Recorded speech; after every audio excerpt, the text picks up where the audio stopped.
Good morning, everybody. This is Katya Homm from Katya Homm Properties. Welcome to another beautiful day here in Puerto Vallarta. And today, I am in the British American School. Finally, I made this happen, and thank you very much, Ms. Gail, to have me here today, because this is a very important topic that basically it's worth to know for everybody who has kids and willing to move down to Puerto Vallarta. Of course. Thank you so much for having me here today.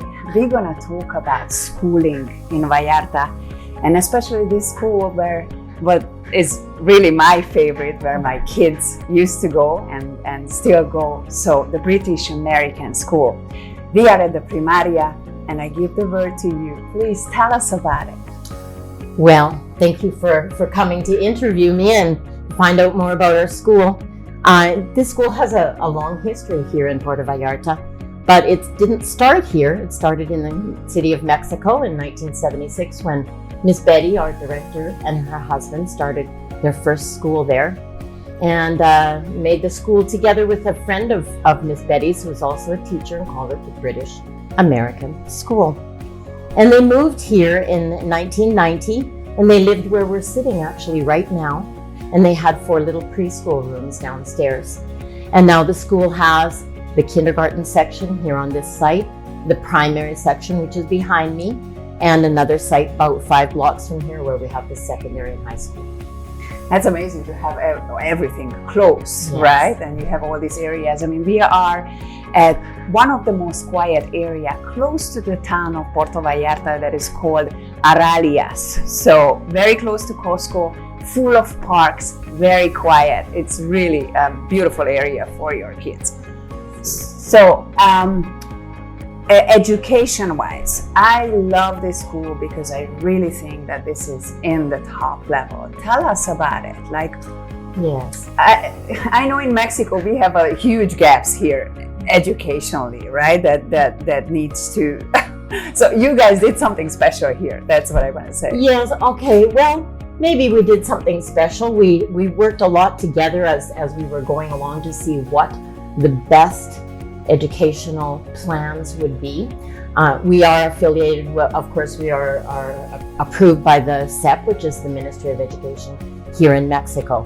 However, the changes really started because when we opened the high school, we became members of the College Board of the United States. And I'm going to talk to the school about the school from the top down, where we decided to become members of the College Board so that we could have the advanced placement exams in our school and that be the highest possible level that students could achieve. And then we worked with the rest of the school to achieve that level. So we have high level English. We have to work from kindergarten all the way up to be able to achieve that. Students can choose either advanced English or general English, advanced Spanish literature or general Spanish, advanced French language and culture, or advanced calculus when they get to the high school. So we build to that, and we build all the way from kindergarten. And about 7 or 8 years ago, the program that we use starting in kindergarten won an award worldwide for being the best educational platform that combines the objectives of a country, in this case Mexico, with the millennial goals and the 2030 goals of the United Nations. And so they realigned all of the objectives beginning with kindergarten, and they put that with the millennial goals. So we have 8 challenges, for example, in primary, where we work with health and taking care of animals and all the objectives, getting along with people, conflict resolution, which is an important topic in these days. And we work that in primary, so it works through the best of the best with keeping children having high-level goals about their subjects, but also personally, and how to get along with each other. And all of that is taken into account, including cultural diversity. We actually begin this in the kindergarten, and our kindergarten starts with preschool. The students come at age 1.5 Okay. And they have a teacher That's- who only speaks English to them. And then they have a Spanish-speaking nanny. So they have, the teacher runs the classroom, but the nanny's there to help, and they get both languages. When they get to pre-primary, which in other countries is called kindergarten, it's the year right before primary school, then they have two teachers, and we are bilingual in that way. We also begin French in our kindergarten, so they have French twice a week as well, so that they can become trilingual. The program of the immersion half and half, this bilingual program, works all the way through what we call kindergarten.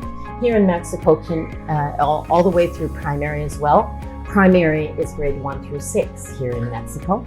And so here in the primary, we are bilingual, half a day in English and half a day of Spanish with French as well. When they get to the secondary, we're bilingual by subject area. So universal subjects like world history and world geography are taught in English, whereas specifically Mexican subjects like Mexican history and Mexican geography are taught in Spanish. And the sciences are taught half and half, so they get biology in English and they get physics in Spanish, and they move back and forth between the two languages. This continues through high school. We use the Notion program, which is our online platform starting in Kinder 2, which they're 3.5 years old. Okay. And it stays through, we use it through the elementary school all the way up to secondary. We don't use it in high school anymore because now they're big and they have their own laptops that they work on, and it's a different sort of program where we really work on the skills of taking an exam. We have the pre-SAT exams in high school, and we also have the DELF exams for French. The DELF exams are the European exams for French. Okay. So they start taking the DELF in 6th grade. They take the A1, and when they get to secondary, they take the A2, and through secondary they can go to the B2, B1, and then finish high school with the B2, which will get them into a French-speaking university. Okay. So I'm sorry to interrupt, but it's a long story. Yeah. No. But I'm just taking my own example. That Yes. I remember that Adam was when he came, he had no French. So he went through schools and schools and schools and so he's been here only for 3 years with you guys. And he had no French at all. So he just got here and it was like everybody was fluent next to him. What happens with these kids? And this goes back also to families that are recently moved here. And obviously the kids have absolutely no Spanish. What's going on with those pobrecitos? Well, we're quite used to receiving ones that don't speak Spanish or don't speak English. Okay. Because we have a lot of Mexican children. We have families who don't speak any English at home, or ones who don't speak any Spanish at Okay. home. So we have a program of tutoring that takes place during school time. It's a pull-out program. So here we have our tutor for example, grades 1 through 6. She has a pull-out program in Spanish and English, and she takes the students out and works with them, the ones that need it. So during our own time, we begin when, first of all, it's important, our testing is important so we can find out their level at the beginning. And then we make a program that will suit them if they need to be pulled out 3 times a week at the beginning, where they don't have any Spanish and it's difficult for them. We do recommend that they take as much Spanish beforehand, but we do work with them.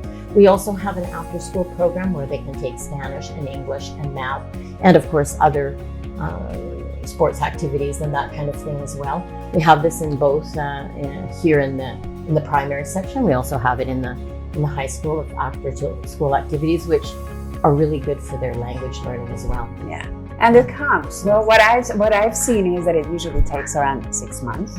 I mean, Adam was numb for 6 months, and then all of a sudden he started to speak both languages together. Well, they hear it. It's an ear that they develop, so they also start to hear it around town, and and listen to more Everywhere. music that singing in Spanish or singing in English, which is more universal as well. So see, we recommend watching movies and all those kind of things that make it not just a subject, but a live language. And Mexico makes it very easy for us, no? Because it's everybody is just so helpful and happy that you're trying. Mm-hmm. So that was not a problem. So going back, so the kids can enter at 1.5 and they go all the way till 12th grade, they can graduate from there. Okay, they can graduate. And from then, when they graduate, we have many, with our high school, we have many connections with universities here in Mexico, universities in the United States. I'm Canadian, so we have connections with Canada as well.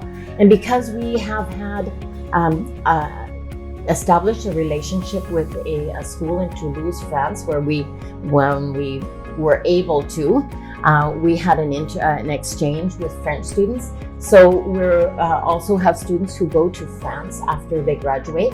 And of course, if they're French, France has a very good program of helping out university students as well. We have students who get direct scholarships to top universities from here because their level is high in both English and Spanish and French. And of course, we also offer calculus in the AP program in the high school, so they can develop a very high level of math as well. If you don't know, the level of math in Mexico is very high. I would say, I'm Canadian, but as a Canadian teacher, it's at least as high, if not higher, than schools in Canada and in the United States as well. So there's a strong emphasis on math.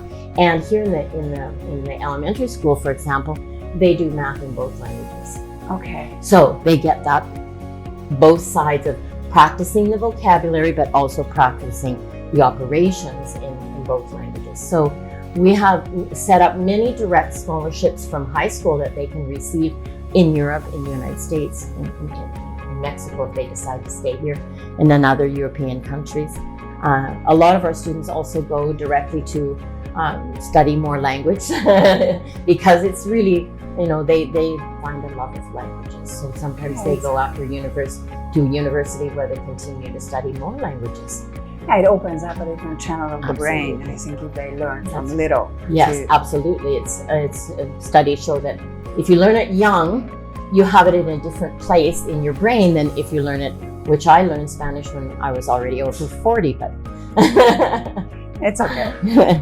So let's talk about the dirty economics here, because people have no idea how much it is in Mexico. So tell us about it a little bit. The monthly costs, our school runs on a 10-month system.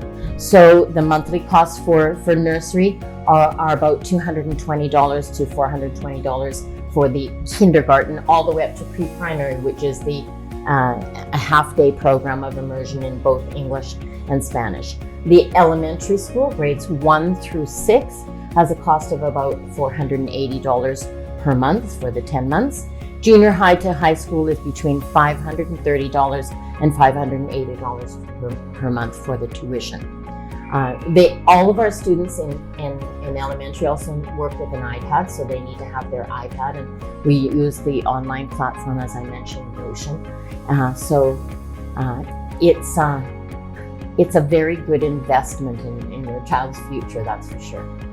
Yeah, I can tell. Thank you very much for coming here today, and please, or having me here today. And please, guys, feel free to reach out to me. I'm very happy to give the contact and get you in touch if you have any questions about this. Thank you very, very, very much. Have a beautiful day. You too. Thank you. Thanks, guys. Ciao.